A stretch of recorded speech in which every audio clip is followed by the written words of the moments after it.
Hello guys, Assalamualaikum. আজি আমি আপোনালোকৰ সৈতে শেয়াৰ কৰিবলৈ লৈছো এটা নতুন ৰেচিপি। এইটো হৈছে দৰকিনা মাছৰ সৈতে পালেং শাকৰ ৰেচিপি।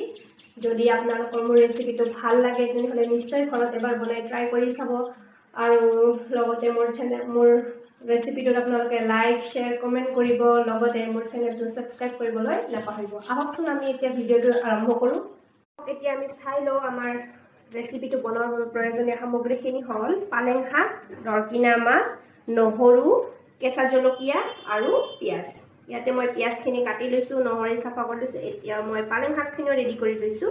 এতিয়া মই এইখিনি গ্ৰাইণ্ডাৰ মেচিনত পিচি ল'ম।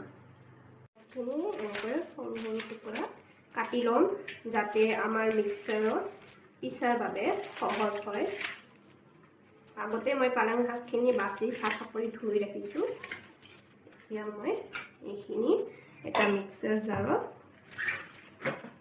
পিচিবৰ কাৰণে আধা আধাকৈ হয়। প্ৰথমতে আমি এইখিনি পিচিলোঁ, তাৰপিছত সেইখিনি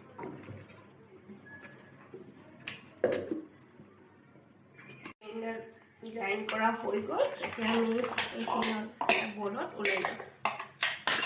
গোটেইখিনিয়ে ইয়াতে পেষ্ট বনাই লৈছোঁ।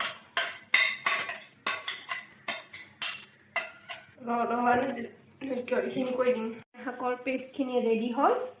এতিয়া আমি পিঁয়াজ, নহৰু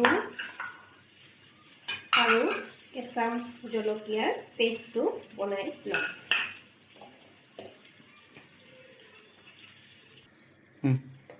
আমাৰ এইটো হৈ গ'ল। এতিয়া আমাৰ পিঁয়াজ, নহৰু আৰু কেঁচা জলকীয়াৰ পেষ্টটো ৰেডি হ'ল। এতিয়া আমি এইটো এটা বাটিত ওলাই ল'ম।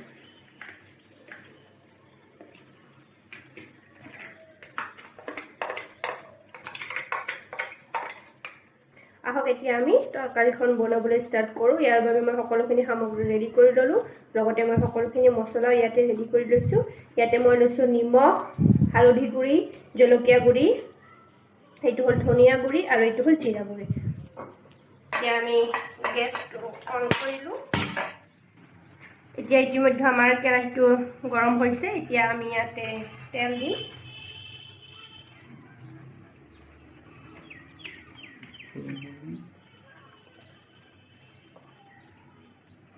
আমাৰ তেলখিনি ইতিমধ্যে গৰম হৈ গৈছে। এতিয়া আমি ইয়াতে পিঁয়াজ, ৰহুন আৰু কেঁচা জলকীয়াৰ পেষ্টটো ইয়াতে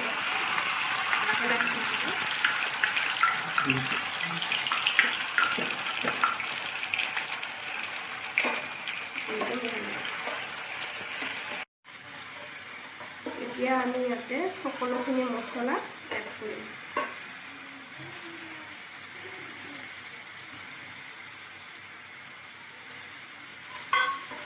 ভালদৰে আমি এইখিনি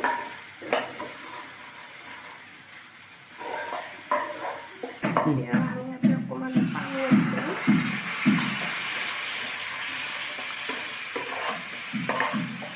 এতিয়া আমি ইয়াতে দৰকিনা মাছখিনি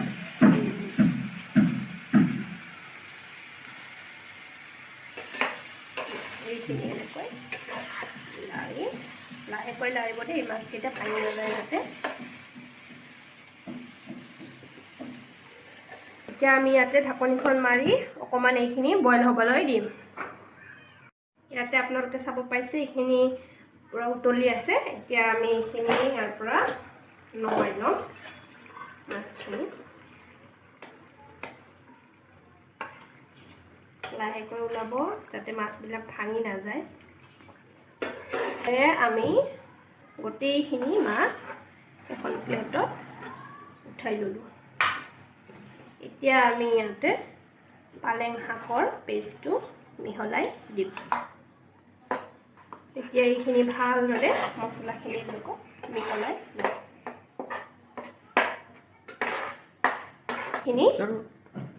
এতিয়া এইখিনি ঢাকনি মাৰি আমি বইল হ'বলৈ দিলোঁ। এতিয়া 10 মিনিটমান হ'ল। এইটো ভালদৰে বইল হৈ গৈছে। আমি মাজতে লাৰিছোঁ, আপোনালোকেও লাৰিব। এতিয়া এনেদৰে লৰাৰ পিছত এতিয়া বহুত ভাল হৈছে দেখিবলৈ।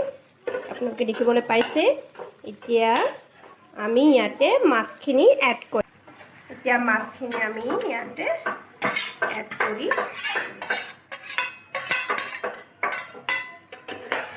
মাছখিনি ইয়াতে ভালদৰে লাহেকৈ লাৰিম যাতে মাছখিনি আমাৰ ভাঙি নাযায়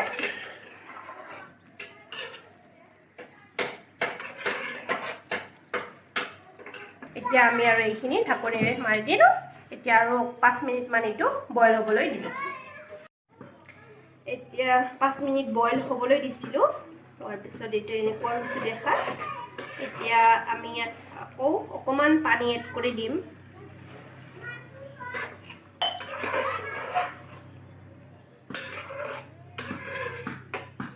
এতিয়া আৰু ঢাকনি মাৰি 5 মিনিট আৰু বইল হ'বলৈ দিম